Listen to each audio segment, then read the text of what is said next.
तैयार रहिए। स्टार्ट।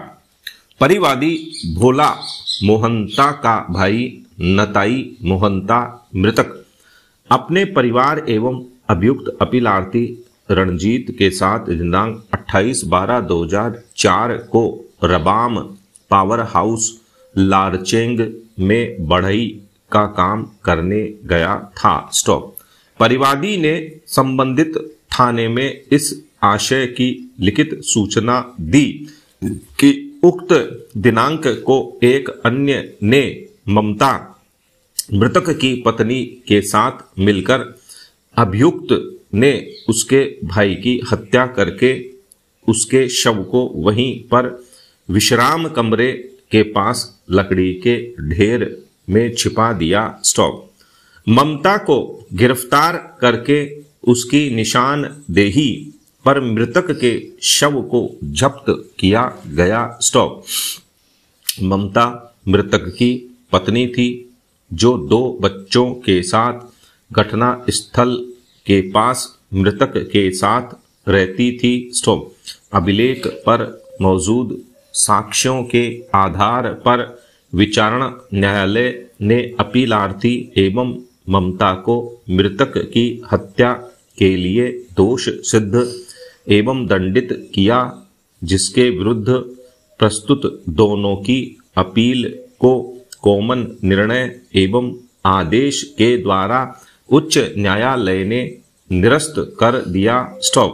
अतः यह अपील प्रस्तुत की गई। स्टॉप।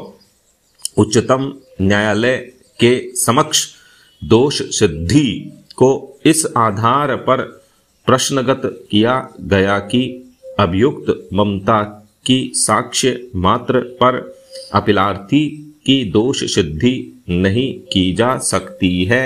स्टॉप। पैरा। निर्णय 1। पक्षों के तर्कों पर निष्कर्ष देने के पूर्व भारतीय साक्ष्य अधिनियम 1872 की धारा 106 को उद्धृत किया जाना समीचीन होगा, जो इस प्रकार है। स्टॉपेरा। 106 विशेषतः ज्ञात तथ्य को साबित करने का भार, जबकि कोई तथ्य विशेषतः किसी व्यक्ति के ज्ञान में है, तब उस तथ्य को साबित करने का भार उस पर है। स्टॉप। पैरा। सामान्य नियम यह है कि सबूत का भार अभियोजन पर होता है। स्टॉप।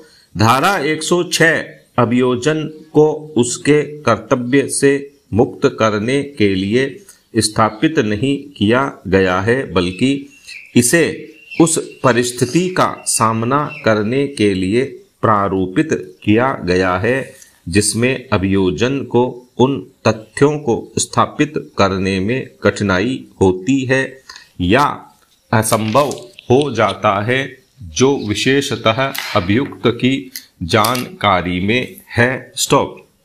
धारा 106 अधिनियम की धारा 101 का अपवाद है। स्टॉप। अपीलार्थी की ओर से तर्क दिया गया है कि मृतक के शव को अभियुक्त ममता मोहंता के द्वारा धारा 27 के अंतर्गत दी गई सूचना के आधार पर जब्त किया गया था, इसलिए उसे अपीलार्थी ममता के पति के विरुद्ध लागू नहीं की जा सकता है। स्टॉप। इस तर्क में हम कोई मेरिट नहीं पाते हैं। स्टॉप।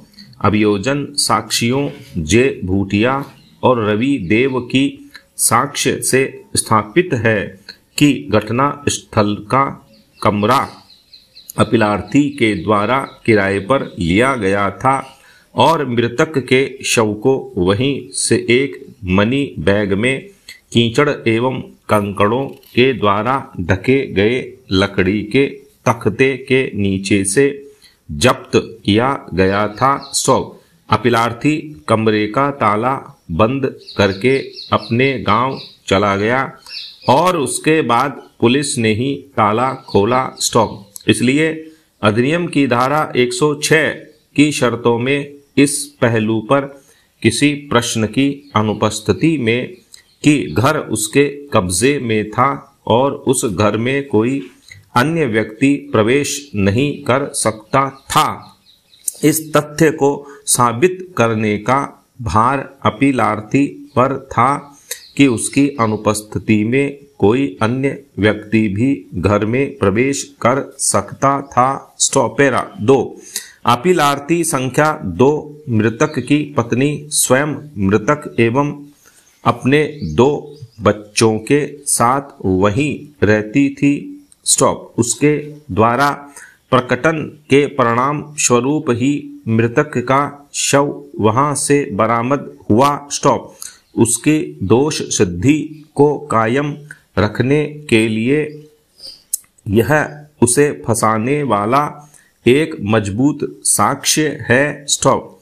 इसके अलावा अभियोजन साक्षी प्रभा और डोमा की साक्ष्य से भी उपर्युक्त साक्ष्य की पुष्टि होती है, जिनके समक्ष अपीलार्थी ममता ने संस्वीकृति न्यायिकेतर की थी, जबकि मृतक के शव की पहचान की जा चुकी है। तब उसका डीएनए टेस्ट नहीं कराया जाना, जैसा कि अपीलार्थी की ओर से तर्क किया गया था, अभियोजन के लिए घातक नहीं माना जा सकता है। स्टॉप।